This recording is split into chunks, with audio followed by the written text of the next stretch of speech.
Bir neçə gündür ABŞ-nin şimal-şərqi və orta-qərb bölgələrində 170 milyondan çox insan güclü istilik dalğası ilə qarşılaşıb. Rekord həddə çatan istilər elektrik təchizatında və qatarların hərəkətində fasilələrə səbəb olub. Həftə sonu başlayan və həftə boyu davam edəcəyi gözlənilən isti hava xəbərdarlıqları ABŞ ərazisinin böyük hissəsini əhatə edir. Şərq sahilindəki rəsmilər xəbərdarlıq ediblər ki, istilik və rütubətin birləşməsi nəticəsində bəzi yerlərdə havanın hiss edilən temperaturu 43 dərəcə Selsiyə qədər qalxa bilər. Bu barədə Reuters məlumat yayıb. Bazar ertəsi şərq sahilində bəzi qatarlar təhlükəsizlik səbəbilə hərəkət zamanı dayandırılıb.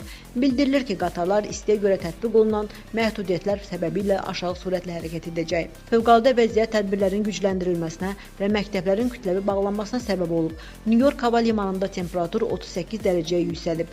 Minlərlə insan elektrik enerjisindən məhrum olub. Ştatın qubernatoru fövqəladə vəziyyət elan edərək sakinləri günəşdə uzun müddət qalmamaq üçün xəbərdarlıq edib. Filadelfiya və şərq sahilindəki digər hakimiyyət orqanları da eyni tədbirləri həyata keçirib. Meteoroloqlar bildirir ki, bu cür şərait bir neçə gün davam edə bilər. Ekstremal istilik xüsusilə yaşlılar, uşaqlar və xroniki xəstəlikləri olan insanlar üçün təhlükəlidir.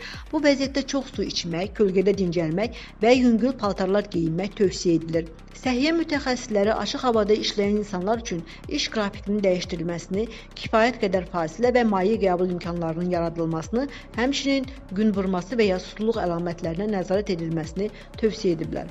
Müsalə İskəndərova, Humay Cəfərova, Mira TV.